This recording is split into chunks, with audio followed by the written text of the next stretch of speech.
no problem punching my friends in the face on a daily basis back home, you know. Those guys are trying to rip my head off on a daily basis, and, you know, once the cage door closes, it's all business, and I'm not going to hold anything back.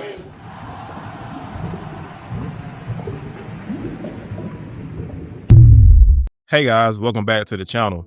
Today we're going to be talking about what happened to undefeated UFC bantamweight Chris Holdsworth.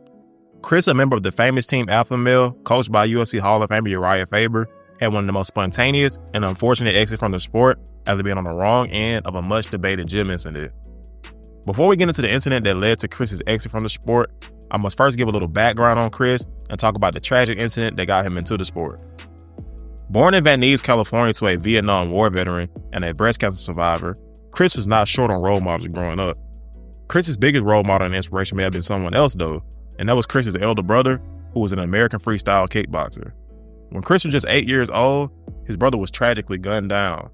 At the funeral, Chris's brother was posthumously awarded his black belt by his sensei. That moment inspired Chris to follow in his brother's footsteps and become a martial artist. Chris went on to excel in multiple martial arts, with BJJ being his best. Being a kid living in Southern California in the late 90s, early 2000s, Chris heard a lot about the Gracie family. The Gracie family is ubiquitously regarded as the most prestigious and decorated family in the jiu-jitsu space and are responsible for introducing BJJ to the UFC. Chris was very intrigued with their style and began training with a Gracie Academy brown belt by the name of Patrick King. Patrick introduced Chris to the Gracies in Torrance, California, where he would go on to earn his blue belt from Horace Gracie and his purple belt from Huron and Henry Gracie. Chris would then switch to Cobra Kai Academy in Las Vegas in 2007, where he trained under Mark Lehman. If you're not familiar with Mark Lehman, he's a very decorated BJJ practitioner, and he also appeared as a coach on The Ultimate Fighter Season 4 in 2006. Mark had a very memorable interaction with Matt Serra, who was the eventual winner of The Ultimate Fighter Season 4, and it kind of creates a very interesting tidbit to reflect on after we get into the incident that led to Chris's hiatus. I give Matt total props, man, but I really don't like how disrespectful you are to Hoist. You wouldn't know about it because you don't fight. Yeah. No, yeah, yeah. Anywho, under the tutelage of Mark Lehman, Chris earned his brown belt and black belt by 2009, making him one of the youngest Brazilian jiu-jitsu black belts in the country at just 21 years old. It's around the same time that Chris started getting his feet wet in MMA, as Cobra Kai had a partnership with the well-established MMA gym, Team Takedown, which housed fighters such as Johnny Hendricks and Shane Roller. Chris made his amateur debut just a few weeks after his black belt promotion, beating Justin Lin by triangle choke in the first round. Chris spent the year as an amateur from 2009 to 2010, going 4-0, all finishes, with all the bouts taking place in the Toughen Up promotion. Chris made his pro debut on October 9, 2010 against Randy Villarreal as a part of Team Alpha Male after moving back to his home state of California. Chris would win the fight by rear naked choke in the first round, then rattle off 3 more wins, all by submission, to start his pro career at a perfect 4-0. The impressive start to his career got him an invite to compete on The Ultimate Fighter Season 18, Team Rousey vs. Team Tate. That season, the tough featured men's and women's bantamweights, and Chris was selected by Miesha Tate as her second men's pick after winning his fight to enter the Tough House by arm triangle in the first round. Chris came off as a little bit of a ladies' man as he entered the house, being the first to mention the fruitful possibilities of the co-ed setup. There's 8 guys and 8 girls in the house. There's 6 weeks. I know there's some single girls in the house. There's some single guys. So we'll see what happens. There's a couple attractive girls, but well, we'll see how things play out. Chris actually built up a little bit of a spark between himself and teammate Juliana Pena as they both supported each other throughout the competition, with Pena even writing a letter to Chris before his first fight. Christopher Holdsworth. Oh, sorry.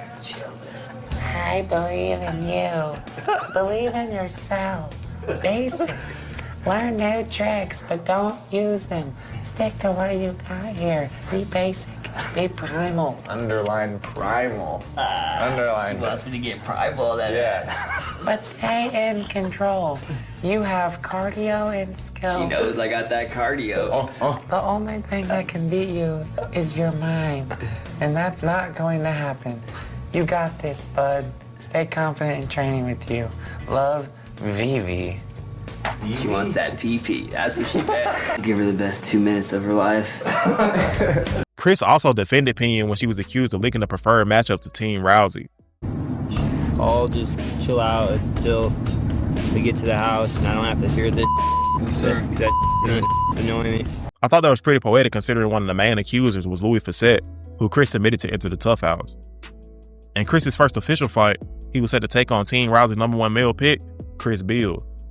Not only did the Chris's share the same name, but they also shared the same pain as they both lost their brothers to gun violence, making this a little bit of a more compelling matchup. Chris Holdsworth went on to beat Chris Beal by guillotine in the first round, completing the dispatch of both of Team Rouse's #1 picks, with the first half being completed by his good friend Juliana Pena, taking care of business against Shayna Baszler. The tag team of Chris and Vivi continued the momentum throughout the tournament as they both toured through the Tough House on their way to the finale. Chris was set to take on Davey Grant, who also had an impressive run in the house, and Juliana took on Jessica Riccozzi, who had the knockout of the season.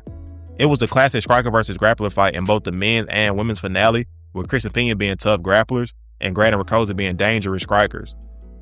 The finale went down on November 30th, 2013 in Las Vegas, with Chris and Grant up first. In the fight, Grant rocked Chris early, but Chris once again showed his toughness and improved striking as he recovered and caught Grant with a hard straight. Chris took Grant down late in the first, but didn't have much time to work with. In the second, Chris once again proved he was no slouch on the feet, catching Grant with a big head kick. Grant seemed dazed from there on out as Chris took him down and wrapped up a rear naked choke submission to become TUF Season 18 men's bantamweight winner. Vivi was up next to seal the sweep for Team Tate against Jessica Riccozzi. In the fight, Pena just bulldozed the less experienced grappler with pressure, taking Jessica down multiple times. Late in the first, Pena got the mount and rained down punches until referee Mario Yamasaki stopped the fight with 1 second left, declaring Juliana Pena the winner and Season 18's women's bantamweight Ultimate Fighter. Team Tate took on both trophies, putting a stamp on the partnership Chris and Juliana had throughout the season. I'm really wondering how those two did not end up dating. After TUF, Chris was expected to get his first official UFC action against Kyung Ho Kong at UFC 173 in May of 2014, but Kong pulled out of the fight and was replaced by Chico Camus. Holdsworth would beat his replacement by unanimous decision in what was the first decision of his career, but unfortunately also the last fight of his career. As of December 2025, the undefeated Ultimate Fighter winner has not stepped foot into the cage. This is where we get into the gym incident that has led to this hiatus and pretty much killed Chris's career. Chris being a part of Team Alpha Male meant he trained with some of the best bantamweights in the world in Cody Garbrandt, Uriah Faber, and TJ Dillashaw. Our focus here will be on TJ Dillashaw as he is the alleged culprit of the gym incident. As you all may already know, TJ Dillashaw had an ugly exit from Team Alpha Male as he followed striking coach and former UFC fighter Dwayne Bane Ludwig to Colorado to start a new gym.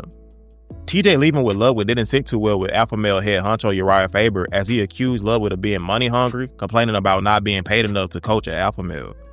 The guys at Alpha Male also prioritized loyalty, so they didn't want TJ going back and forth from Alpha Male in California to Ludwig's gym in Colorado. TJ also already had a bad sparring reputation as teammate Cody Garbrandt said he would always cheap shot his partners and throw knees in boxing rounds. Chris Holdsworth was a regular sparring partner of TJ and also seemed to be a pretty big Dwayne guy as he was seen wearing Dwayne Ludwig's merch in his TUF finale. He also expressed how unfortunate it would be to lose Dwayne as a coach at Alpha Male as his striking had improved tremendously under his tutelage. The issues between TJ and Team Alpha Male were first publicly hinted at by Conor McGregor on TUF Season 22 in 2015, where Conor coached opposite of Alpha Male's Uriah Faber. Conor dropped the famous snake in the grass line, insinuating that TJ was going to ditch the guys at Alpha Male and run off with Dwayne. I absolutely despise people who are disloyal, people who bite the hand that feeds them. I cannot relate to that in any way, shape, or form.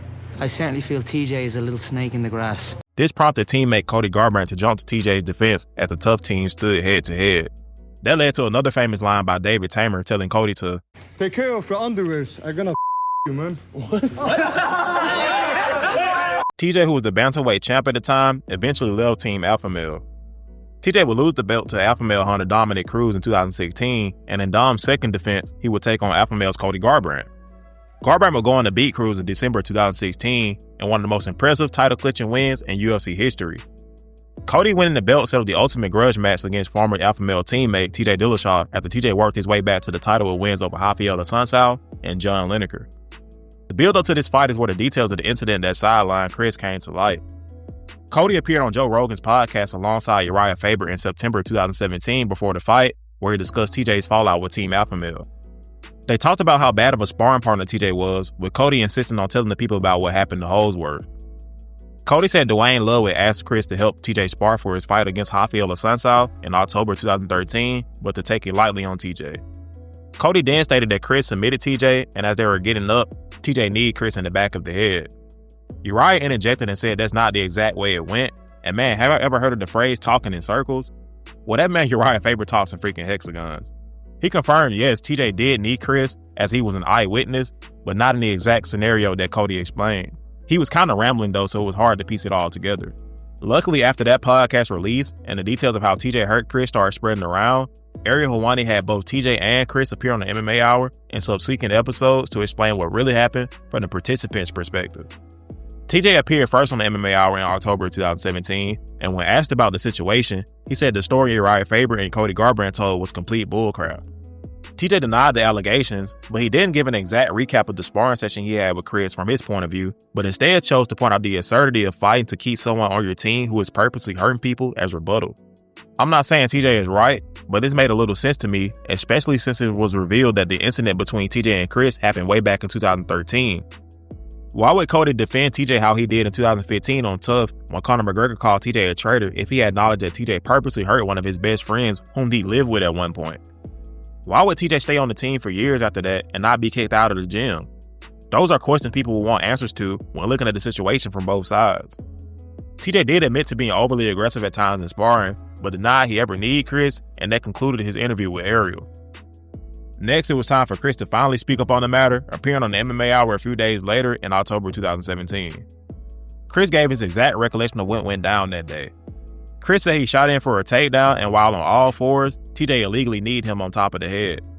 Chris said he took about 30 seconds off after the knee, then went back in to finish the round. After the round, he was severely concussed. Chris then stated it kept happening from there, likely meaning the concussions became reoccurring, making it safe to say that the illegal knee and initial concussion made Chris more susceptible to concussions, effectively halting his career. Ariel asked Chris did he think TJ did it on purpose, and Chris replied saying it really didn't matter because what TJ was doing to him in sparring and a lot of other guys are things you just don't do when sparring. Chris elaborated on TJ's uber aggressiveness and competitiveness, saying he would work extra hard if he felt like you bested him and would even study film on you to make sure he got you back. When listening to Chris speak, he sounds like an honest guy. He even went on to say in that same interview that TJ started to take part in some special supplements before his Barao fight, and we all know TJ ended up popping for EPO in January of 2019, 2 years after this interview, resulting in a 2-year suspension. In retrospect, that made TJ look really bad considering that he always denied the doping allegations, even if he was clean at that time. When pitting the two parties' words against each other, Chris has seemed to hold more weight. I can't really find any character flaws on Chris's behalf that would make me question his retelling of the events. The only thing iffy was something I mentioned earlier, and that was going to train under Mark Lehman, who disrespected Horace Gracie, the guy who Chris received his blue belt from, and even pointed to in admiration after a win on Tough. I mentioned that because a lot of the fallout between TJ and Team Alpha Male was about loyalty, but I don't know if Chris looked at the loyalty aspect the way Cody and Uriah did, and this is just me playing devil's advocate, pointing out the would-be hypocrisy if Chris did question TJ's loyalty. That still wouldn't create nowhere near enough reasonable doubt to make me not believe Chris's retelling of what happened. The only other thing I could find out there that could possibly throw a wrench in Chris's story is a reply to a now-deleted tweet that was posted on April 23rd, 2017. In the reply, Chris says, quote, "No one ended my career. You don't know what you're talking about," unquote.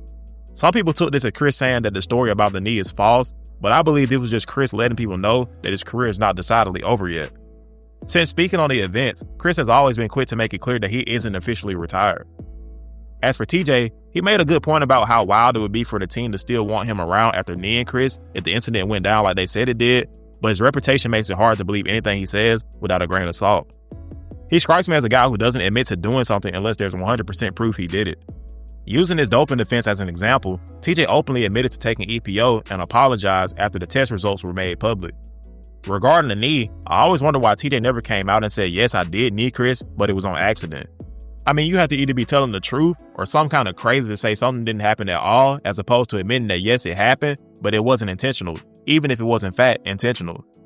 At least give yourself a chance to have some grace, but since there's no video evidence, only eyewitness accounts, TJ adamantly denies the knee happened at all every time it's brought up.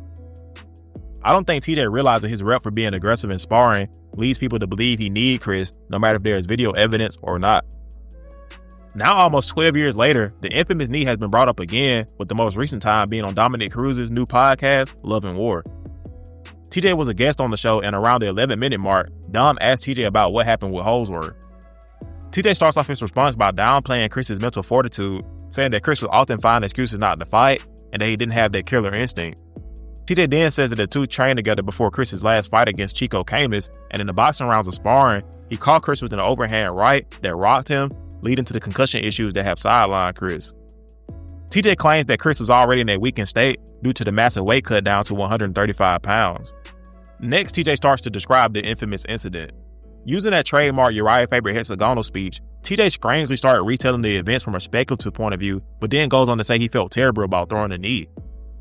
Why would he start describing the events in speculation, then say he felt horrible about kneeing Chris as if it's not speculation? Is TJ finally admitting to throwing a knee, just not with a malicious intent? I'm linking the interview at the top of the screen so you all can hear how convoluted TJ's response sounds. Some new information was picked up from this podcast as well, and that is Chris getting hurt by TJ in sparring before the Chico Camus fight. Chris did mention in his interview with Ariel Helwani that something happened in preparation for TJ's fight against Barao, which was on the same card as Chris versus Chico, but Chris only spoke on TJ using special supplements, not getting hurt by him. TJ incorrectly stated that the boxing sparring was when Chris's concussion issues began, but Chris himself stated that the concussion issues started after the knee, which was in 2013, well before the Chico Camus fight.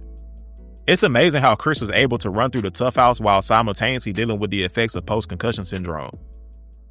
As we know now, post-concussion syndrome has halted the careers of quite a few athletes. I did a video on former UFC lightweight TJ Grant, who had to stop fighting after suffering from the lingering effects of post-concussion syndrome.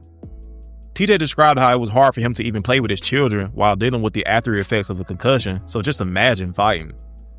Hearing that makes what Chris was able to do on Tough all the more impressive. It's really sad that Chris's career was slowed down due to something so preventable. The guys at Alpha Male often sing his praises, routinely saying that if Chris was never hurt in sparring, he would have easily become the king at 135. Chris stuck with the team through all of the drama, remaining at Alpha Male as one of their top jiu-jitsu coaches. Over the years, you could see Chris in the corner of the likes of Josh Emmett, Darren Elkins, and Macy Barber. Chris is now a 4th degree jiu-jitsu black belt, and in March of 2022, he opened his own gym, Chris Holdsworth Martial Arts Academy in Orangeville, California.